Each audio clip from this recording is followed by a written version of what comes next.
राधे राधे, जय श्री कृष्णा। आज हम चर्चा करने वाले हैं एकादशी के बारे में। एकादशी यानी 5 ज्ञानेंद्रियां, 5 कर्मेंद्रियां और एक होता है हमारा मन। जिस दिन हम इंद्रियों के समेत अपने मन को भगवान के चरणों में स्थापित कर देते हैं, लगा देते हैं, उसी को हम एकादशी का व्रत भी बोलते हैं। कि इस बार की एकादशी विशेष है, जिसका नाम है देवशयनी एकादशी। ये सभी एकादशियों से भिन्न है, यानी अलग है, क्योंकि इसी एकादशी के बाद भगवान विष्णु 4 महीने के लिए योग निद्रा में चले जाते हैं, यानी सोने चले जाते हैं। इस एकादशी का विशेष महत्व क्या है और इसको करने से हमें क्या प्राप्त होगा और इसकी विधि क्या है, इसका शुभ मुहूर्त क्या है और इसकी पूजा में हम ऐसा क्या खास करें कि हमारे जीवन में, हमारे परिवार में, हमारे गृहस्थ में जो कुछ भी परेशानियां चल रही हैं, चाहे वो आर्थिक परेशानियां हों, चाहे वो पारिवारिक परेशानियां हों, चाहे वो हमारे बच्चों के भविष्य को लेकर चिंताएं हों, उन समस्त उपायों के बारे में भी जानेंगे, जिनको करने से हमारा शास्त्र कहता है, स्वयं भगवान सिद्ध करते हैं कि कुछ उपाय भी ऐसे होते हैं शास्त्रों में जिनको करने से एकादशी के दिन, क्योंकि एकादशी का दिन विशेष होता है, तो इन परेशानियों से हम मुक्ति पा लेते हैं।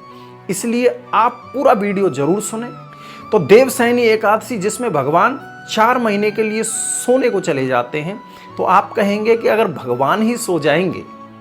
तो फिर इस सृष्टि का संचार कौन करेगा, इसकी देखभाल कौन करेगा, इसका पालन पोषण कौन करेगा? तो इसी का जवाब है कि जब भगवान विष्णु योग निद्रा में जाते हैं, सोने चले जाते हैं, विश्राम करने चले जाते हैं, तो इस पूरी सृष्टि की चाबी, यानी पूरा सृष्टि का पालन पोषण सब कुछ भगवान शिव के हाथ में सौंप जाते हैं। इसीलिए तो श्रावण का महीना है, वो भगवान शिव का महीना है। इसलिए ये एकादशी भगवान शिव के, यानी ये 4 महीने विशेष, ये भगवान शिव के हाथ में होते हैं। देवशयनी एकादशी की तिथि आरंभ होती है 16 जुलाई रात में 8:33 से पंचांग के अनुसार, और एकादशी तिथि का समापन है 17 तारीख को रात में 9:02 पर। इसीलिए उदया तिथि के हिसाब से, क्योंकि हमारे यहाँ उदया तिथि को ही श्रेष्ठ माना जाता है, तो उदया तिथि के हिसाब से एकादशी 17 जुलाई को रहेगी, यानी व्रत जो है ना देवशयनी एकादशी का, वो 17 जुलाई को ही रहेगा और श्रेष्ठ भी है। पंचांग के अनुसार इस बार की देवशयनी एकादशी पर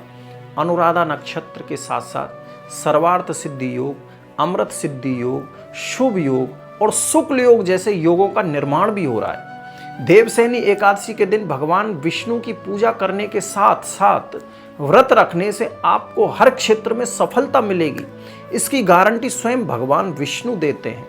इसके साथ ही आपको बहुत से पापों से मुक्ति भी हो जाती है। कुछ उपाय भी शास्त्रों में बताए हैं, उनके बारे में भी आप जान लें तो बहुत ही अच्छा रहेगा आपके लिए।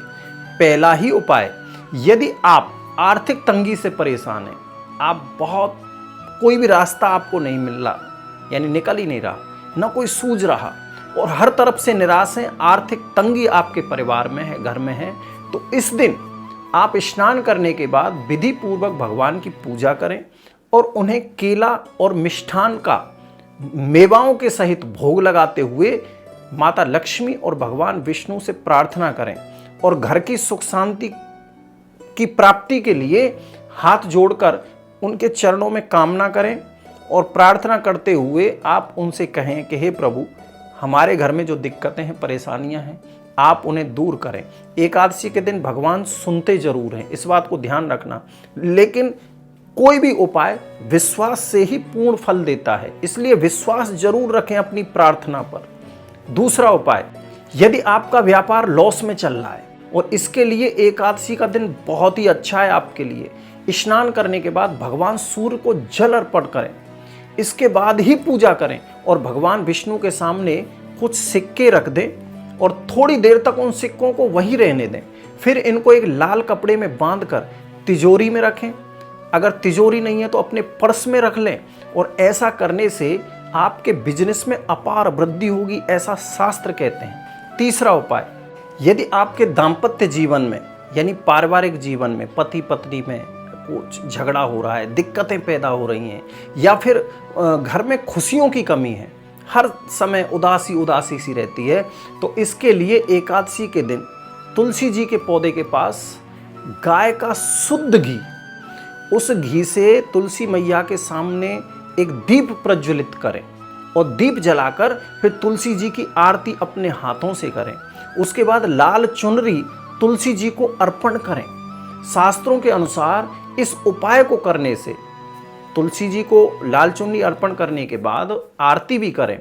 और शास्त्र कहते हैं कि इस उपाय को करने से वैवाहिक जीवन में खूब खुशहाली आती है और परिवार के जितने भी रिश्ते हैं, पति पत्नी के जितने भी रिश्ते हैं, वो सब मजबूत बनते हैं। तो इस उपाय को आप अवश्य करें, तुलसी जी की आरती करें और उसके बाद 11 परिक्रमा अवश्य लगा दें तुलसी जी की, प्रार्थना करते हुए उनसे प्रार्थना करें कि हे तुलसी माँ, हमारे परिवार की सारी दिक्कतों को, परेशानियों को खत्म कर दें।